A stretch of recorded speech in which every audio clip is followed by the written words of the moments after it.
సురక్ష విషయంలో అంటే రక్షణ రంగంలో కూడా దేశం ఆ విధంగా ముందుకెళ్ళటం.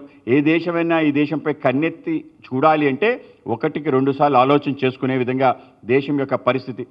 దేశంలో ఒక్కటంటే ఒక్క తీవ్రవాద కార్యకలాపం చేయకుండా అడ్డుకోవటం. ఇంటర్నల్ సెక్యూరిటీ సంబంధించిన ఏదైతే నక్సలిజం ఉందో దాన్ని పూర్తి స్థాయిగా నిర్మూలన చేయటం.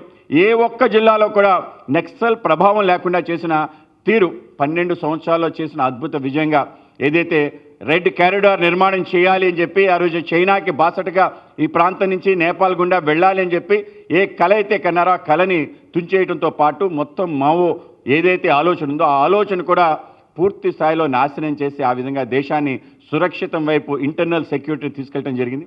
అలాగే విదేశాల్లో సంబంధించిన సంబంధాలు కూడా ఆ విధంగా ఉండటం.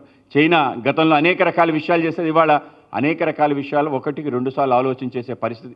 పాకిస్తాన్ పరిస్థితి ఇవాళ అత్యంత ఫ్రెజైల్ దేశంగా మారింది. ఏది ఆలోచన చేయాలన్నా ఆలోచన చేసే పరిస్థితి. తీవ్రవాదం ఈ దేశంలో పెంచే పరిస్థితి వస్తే సర్జికల్ స్ట్రైక్స్, ఎయిర్ స్ట్రైక్స్, అలాగే ఆపరేషన్ సింధూర్ రూపంలో ఒక్కసారి ఏదైతే కరటల నృత్యం చేశారో నరేంద్ర మోడీ గారి నేతృత్వంలో మన యొక్క సైనిక శక్తి అంతా కూడా వాళ్ళ ప్రదర్శన చేశారో ఒక్కసారి ప్రపంచం కూడా విస్తుపోయింది. నిజంగానే భారత సైనిక శక్తి ఇంత ఆధునికంగా, ఇంత వ్యవస్థితంగా, ఇంత సుదృఢంగా ఉంటుందని చెప్పే విషయం వాళ్ళు కూడా ఆశ్చర్యపోయారు.